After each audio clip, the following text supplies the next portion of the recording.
we were just saying that I was like, I don't know how to start, because with this show, it's like every episode they're adding more things on. Yeah. And because I started to arrange my notes by just the 5 girls. And I'm like, well, I'm going to filter everything into like every story plot into one of their territory. We can just go down character by character. Mhm. But then I was adding Dean, and then I was adding Roller, and then I was adding Uncle Daddy, and then I was adding Melba. And it was just like Too many. there's so much going on. So, yeah, I guess I'm going to come out and say that I love Melba. Okay, fair. I assumed you would. I think she is so funny. She's really funny. Wait, Don't- Melba's the casino. The one who's The always wife. huffing the Yeah. oxygen. Yes. Okay. I was like having such a hard time catching her name. Okay. We tend to watch everything we can with subtitles because it makes it easier to identify so people's smart. names. Yeah, I need to do that. I'll tell you, You I get- used to hate it, and now I Mhm. can't live without it. I You get love so used to subtitles. it. It's just I just didn't do it. So I was like, what is her name? Like the casino Mhm. owner. Like what Yeah. is it? It's Okay. Mac and Melba. Okay. And she is doing so much. The huffing, the oxygen, how she just does it in people's faces. Yeah. And then in this episode when she got all in Quiet Anne's face when she and was like crouched down. so street. So uncomfortable. Oh my God. Oh. and what was the other thing? Oh, just even Desna, just the way that she's like, oh my, you do get into everything. And that like back and forth she had with Jen. I could have watched an entire half hour of her and Jen running the front desk. Oh my god. Oh yeah, that was great. She was like, the Continental Suite needs more Coke. And she was like, so buy some. And she's like, no, from like Yeah. from like down the street. And she was a good way to get your steps in. Yeah, that was crazy. She kept doing all these weird digs towards Jen. And it's like, okay. It appears that the casino is laundering money for the governor. Yeah. Yeah. Or he's laundering money through the casino. Look, all I'm saying is I wouldn't put it past Ron DeSantis. All I'm saying. As Florida natives on this end. I was like, uh-oh. I wouldn't put it past him. All I'm saying is Andrew Gillum wouldn't treat us this way. No, God, Andrew Gillum. Oh, now I'm sad. What could have been? They are laundering money for the governor, and also their Native American tribe is fake. Yeah, that was I a very didn't catch quick that. moment. It's Okay. literally like the guy who I'm so horrible with names. Joe. Joe. Okay, he's like, oh, I found the redhead snooping in your office, and then Melba's like, oh, see, I told you they shouldn't be here. The next thing, they might find out that our tribe is fake, and then it cuts to the Mhm. next scene. It's like so quick. Okay, It was okay. really quick. Yeah. I was watching it this morning and I also was making breakfast at the same time, so I missed that part. I watch them twice. I watched it last night and I just watch it, and then I watched it again today and took like notes as things were happening. Okay. So Mhm. I tried to be on top of it because there is just actually a lot to cover. And there was that woman Yolanda who was in the bodybuilding thing. Was she actually pregnant, or did they just assume she was pregnant and she knew? She said was she actually was pregnant. pregnant.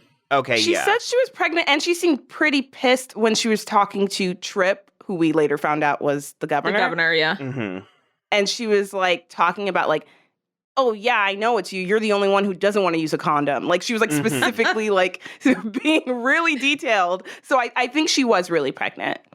I was weirdly, not that I wanted her on the show by any means, but I was sad when we. Me too. They I killed thought her. I thought she was going to be like a nice just sort of like helping part for Desna and the crew. A nice like pawn at least Yeah, to have yeah, out yeah, yeah. there. And I was actually pretty surprised because, they get her to the house and then you think everything's fine. They have a great slow-mo, like, strut thing with Desna. And you're like, okay, Desna won this round, And Yeah. then they cut to that and you're like, oh, never mind.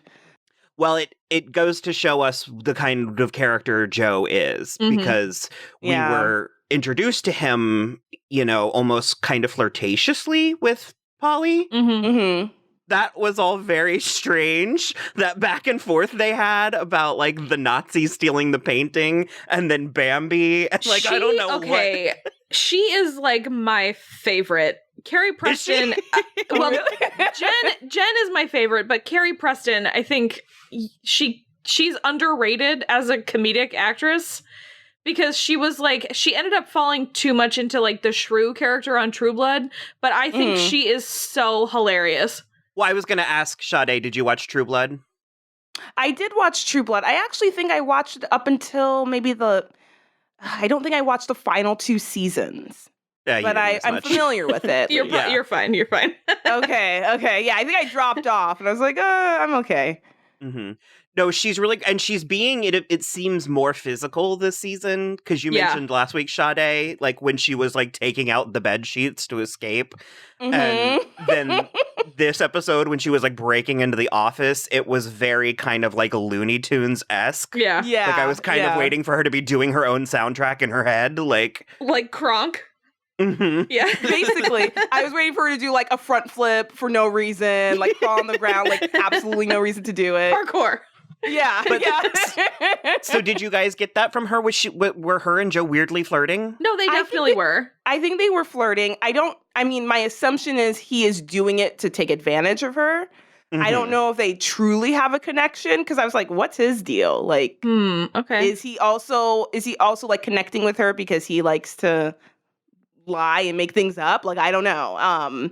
That was really funny how they like met in the middle with the Bambi story, and I was kind of like, oh, I might be into this. But. Yeah, it seemed like a weird like kinky thing for them, you know, like this is our thing, and I don't know if that was a sincere thing on his part, but it does seem like it was flirting for them. Definitely. I'm curious to see what we're gonna do with this. Well, because it appears that Dr. Ken has been kicked to the curb for good. Yeah, I felt bad for him. Did you? A little bit. I mean, first off, it was a little scary when Bryce was like, you sent 10 text messages, because that is too much. That is like, okay, dude, what's going on? But he did really seem kind of like he cared about her and was shocked that there was this like turn and that she didn't feel the same way. Yeah. But yeah, I felt a little bad for him when he was like trying to play it cool, and immediately she was like, oh, cool. You don't want to, okay, this is perfect. And he's like, wait, this isn't what I was expecting. Let's go back. Well, he at least has a new job opportunity in that it appears Uncle Daddy is going straight. Like, business-wise. Or kind of. Was that like in you surround guys did sound? that in harmony? Like, I don't know what's going on with Uncle Daddy. It's creeping me out. Well, I think it's a like subsect of Virginia's story where it's like she's become this healing presence, and I've always said Uncle Daddy is weirdly one of my favorite characters, and I feel like in any other show I would absolutely hate him, but he works on this though. He's so funny and weird and interesting, and I'm also very confused, not necessarily in a bad way, although I could go there, with what they're doing with Toby, because Toby is the boyfriend, right? Yeah, it feels like they're straddling the line between him being, because it's like I was betrayed on Desna and the girls' behalf that he's so scheming behind the scenes. And I mean, I said at the end of our coverage last week that I was like, I don't know, Lady Macbeth Toby might be a lot of fun, and it appears that's where we're going. Yeah, but it's almost it's not confident enough to be Lady Macbeth. It's too sneaky. Mm-hmm. It's like sneaky and secretive and like and underhanded in a way that Lady Macbeth characters are like in your face with it. She's like a ball buster, yeah. And this is not that. They're really setting something up, obviously, because that scene in the nail salon when he's like awkwardly like, hi, Virginia. Like, it's like really like forced. And he's like, oh, you want me to get you some like soup? And then she's like, hot food? Me? I forgot about her, her like, hot food thing. Yeah, she's like, I had forgot about it too. I did too. And I was like, oh yeah. And then it's such a weird little character quirk that I could believe, like I had a roommate who didn't have that issue, but I could believe she would. You know what I mean? Where it'd be like, huh? You won't eat hot food? Okay. Like, it's stuff like that is the chef's kiss. Like, it's like, this is too and weird. Building the character. Yeah, no, but that scene specifically, they did so many close-ups on him or like reaction shots while he was like listening to all of them talk about like, you know, don't worry about finding who did it. We already took care of it, blah, blah, blah. That obviously they're setting something up, but it did feel a little weird. Like, I don't really know where they're going with this. Yeah, same. Yeah. we'll have to see, and I guess that will collide or correlate with this Uncle Daddy starting an actual like Rehab. It was rehab? Okay, yeah. Yeah. And I don't remember, we'd seen her before, but I did catch her name was Confetta, is the nurse that's there with them. Oh, okay. I didn't know who that was. Okay. Yeah. We've seen her before, but not like that. This is the most material she's had in an episode. Gotcha. Yeah. Oh, I was going to real quick say that we found out that the nail salon had been like closed. Yeah, I was going to say, how happy are you, Sade, that we got the salon back? Here's the thing. When they quickly said, we want it back in auction, they thought they could bring us. I was like, thank you so much. We're back in the salon. I was so pumped. I didn't see any nails get done, but I was happy that there's a future where they could get done. Yeah. So like, I was very excited for that. And I'm also so happy for Virginia with her new manager job. And I know. I'm on her side. Desna needed to tell her the code and to press off. Yeah, she needed to be explained that. I mean, look, that is, most people would just assume, but Virginia needs her hand held a little bit more. I would need to be told. And I like that Dean was like, you should have written it down. Yeah, that's true. That's true for sure. Like, you could have just written the code down and we would have avoided this. And like, you know what? He's right. He is right. Also, Dean's story, I'm real nervous where we're going. He's still on this. Yeah. In both episodes, we've had a I was trying to think of how to say it in like not a nice way, but he's afraid of like the police shooting him. That's yeah, that is actually really interesting that they're tackling that. That did also give a great moment. I wish I could find like a gif of it because I haven't seen it, where he's like calling out the cop, like saying like, you know, all you guys do is shoot black men or black people. And then the cop's like, I have a black officer here. Doesn't that count for something? And it partner, cuts to her. And she's just side-eyeing, like, just rolling her eyes. Like, please leave me out of this. Anyway, I was gonna say it wasn't even like an eye roll. It was like a what? Like well, it was a very like what white nonsense is this? You were like, leave me out of this. That it was so funny. I literally had to pause it because I was like, okay, I was not expecting them to go and cut over to this woman who had no line but just gave a look. Like, that was so funny. Mm-hmm. But yeah, it does seem like he is kind of really concerned about this, possibly because he's still considering seeking revenge. So maybe he's worried about his own safety. But yeah, it is really interesting that they keep tackling that. Because it makes me believe that we're going somewhere with this, that it will actually be sort of addressed in a story wise, you know. It's like, maybe. And I mean, I'm hoping that he doesn't get shot, but it's just like I would be devastated. Yeah, I hope that doesn't happen. It is nice to see, you know, these things actually dealt with, like actual stories and like actual issues in the world. And yeah, I think I could accept it if he got shot from like a narrative perspective, but if he died, I would be devastated. Yes. Well, yeah. Same. I don't think we're gonna do that. I don't think so either, but just in case. I really liked, like, to go off of like things that they're talking about that are, I guess, like refreshing. Like, I really liked, I guess, part of what was happening with Jen and like her ex and oh man, yeah, I had almost forgotten about that. Yeah, I just found it very interesting because I can't think of many times. I mean, maybe I just haven't watched something that dealt with this topic, but like, you know, a white parent who has a half black daughter and kind of her insecurities about like, oh yeah, that's right. Like, my daughter doesn't know anything about her father's side, anything about like her culture there, anything like that, and just kind of her insecurity about that. I was like, oh, this is really interesting that they're tackling this. And especially coming from the white parent, because typically I think there's like a white oblivion, like we're just sort of like not aware that might be an issue. Right. I think there is, like you're saying, an oblivious factor, but I think there's also a like, oh, we don't need to address it. Race, what's that? I don't see color. Yeah. Like, I think there's that type of like, what are you talking about? And I like that Jen's character is like, one, she had to take care of her daughter because he went to jail. So like, it wasn't even an option for him to help at that point. But two, that she has been like, okay, this is my daughter, and like, oh wait, now that he's out, maybe I should be more open to her learning about who she is and where she comes from, at least her father's side of the family, being more acquainted to that. And also the fact that she wants that, but also that she's scared that she may actually prefer being with them. Yeah, especially because, like, at the end of the day, you know, when you are biracial and depending on how you look, if you look at Black, people aren't going to treat you like, oh, you're half Black, half white. They're going to say, this is a Black woman, right? Exactly. And so it's really important for her to understand that, and she would need to be around Black people in order to, you know, develop what that means. And so, yeah, I just found that so interesting. Of course, they do it in, like, it got deep, but, like, when she was at the 99-cent store and she's like, you don't have any Black baby dolls?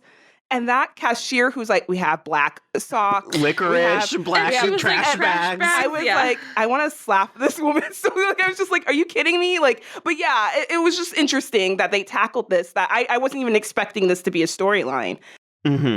And then he seemed okay. And then obviously he was not. Kind of wanted that fight to happen so he can ask for full custody. I was weirdly rooting for him. Especially, at first I was too. I was like, at first I was too, yeah. Especially at the beginning of the scene in the park. And then it just turned on such a dime that I was like, come on, dude. Yeah. And it's like Bryce, that was absolutely uncalled for that Bryce felt. Although, I mean, it's pretty within character that he would take the bait that easily. Yeah. But it's like, I actually kind of love Bryce. I mean, I said in our last episode that Kristen and me are Dixie Mafia trash. We like all of really are. all of them. But I also forgot Bryce is older than Roller. Me too. It makes sense. That too. But yeah, that was moving to that plot. That was bleak. That their dad beat their mother to death, presumably with a VCR. Like, I mean, as we just mentioned, they are trash. Yeah. But it just, well, because it's interesting because I was like, we should have just done one long show with Sade where we talk about both Claws and Big Ol' Lies because apparently themes are bleeding over. Like, yeah. Because I was sort of like, what do you owe your children? What amount of truth do you owe them? I mean, do you like, and I asked my mom honestly, and her opinion was, she was like, I think you do owe your children the truth within reason, like age appropriate amounts of truth. But she was like, I don't think you should lie. I don't think you should be like, your father was amazing. And then when they turn 20, be like, oh, by the way, he beat me. Like, no, I totally agree. I totally agree. Regarding like Roller, I think everyone's doing an amazing job acting wise, right? Like it's like everyone's doing great. I really liked his acting performance. What is his name? Jack Kesey. Jack Kesey. Jack Kesey. Okay. I thought he did a really good job like playing, like it seems like he's really consumed by this and hurt by it. Very angry at Uncle Daddy. I jumped when he started smacking the table. I like jumped back. He was like really, I was just like, oh, uh-oh. Like I was nervous. And I thought he did a really good job. Like I think everyone is doing an amazing job, but his performance last night was really good.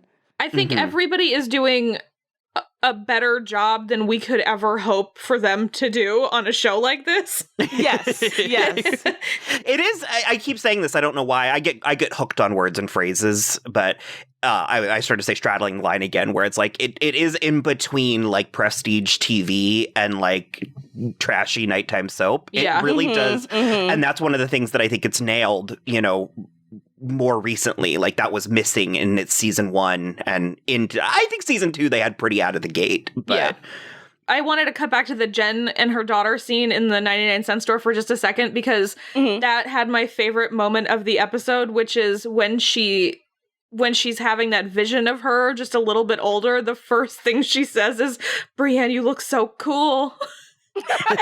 She's just like, she can't believe how cool her daughter looks with like her braids and everything. And I just was like, what a Jen thing to say to this like hypothetical vision of her daughter. And that was my favorite moment in the episode. Yeah. Sade, you said that Jen was your favorite. I was going to ask if you wanted to elaborate on that at all. I think Jen's my favorite just because I like, sometimes when I'm watching shows like this, I'm like, oh, that'd be so cool to have like a best friend who's just like so supportive. One, I like that she seems like ready. Like, I guess a lot of the characters are like this, but I guess I'm connecting it more with Jen. the moment someone says something sideways, she's like, I'm sorry, what? She's ready to like defend you immediately. Yeah. I think we really saw that in the first season. I forget what Desna was hiding from Jen in the first or second season. That she killed Roller. Yeah. Okay, that's what it was. And that all that stuff. And so it was interesting to see that dynamic because you saw Desna's guilt and the full support of Jen the entire time, like how supportive of a friend she was. She's always looking out for her. And then plus, I just think she's hilarious as well. Like every time they cut to her. She is hilarious. Jen Lyon does such a good job. The performance, yeah. Oh my God. I want to say, she looks amazing. I know I'm not trying to bring it down to just like superficial stuff, but like the women look amazing. But like this episode, I was like, I love this outfit you're wearing. I love the belt. Like everything looked great. She just, I don't know, like I just like her because she seems like such a good friend. Mm-hmm. You know what she reminds me of? She reminds me of like what Dolly Parton was going for with her look when she was like starting out, where it's like she's, you know, kind of trashy, but she's like, it cost a lot of money to look this cheap. Yeah, she's also like the height of glamour in Palmetto, Florida. That is like this weird good way to describe it. Yeah, this weird mix of like high glamour fashion and just like trash eating shrimp out of like a cardboard box kind of thing. Yeah. Even when she like called Desna to be like, hey girl, I heard this thing. And for whatever reason, Desna's like, I'm having sex right now, but I will pick up the phone and have a conversation with you. And she goes, are you breaking in your new desk? Yeah, that's what I'm talking about. The fact that she wasn't like, what? Like she didn't have like a bad reaction. She's just like, oh, good for you. Anyway. So like, she's just like, you know, like I guess I just like her full support at all times. I think what's interesting that you say that is because I think Desna has everybody's full support at all times. That's true. But well, she has more history with. Well, yeah, I was going to say, I think that Jen is the most outwardly vocal about it because like Quiet Anne just does the thing and Polly makes it about her and Virginia is off in her own little Still world. learning. And so Jen is the one who's doing it out of like Jen's the right hand. An effusive type of loyalty. Mm-hmm. Yeah, and I think they established that Desna and Jen were like best friends. And like throughout these episodes, I mean, like there was a period of time where Quiet Anne was really mad at Desna, so that support wasn't really there. And then like her, Desna and Virginia obviously had a very tense beginning. And so like they weren't necessarily close friends. So I guess maybe that's why I connected to Jen the most. Definitely. So is there anything else? I think, honestly, I'm looking back over my notes, and I actually think we nailed everything. So. I think we did. The only thing I'll say, and then we could stop, is that I think last episode I mentioned again, like, my issue with Desna and Roller getting back together is because of their history, blah, blah, blah. And in this episode, they addressed it, and she was like, he's like, I want to be with you. I've changed. And she's like, prove it. Yeah. And I was like, thank you. Yeah, prove it. And so when he decides to prove it and they get back together inevitably, I will be fine with it now. Versus like if they were together at this whole time, right? Okay. Fair enough. Yeah, that moment I was like, I feel so much better about their relationship now. So, okay, cool. I'm excited. I'm like, ooh. Yeah. Sweet. So I guess we'll check back in next week. Okie doke.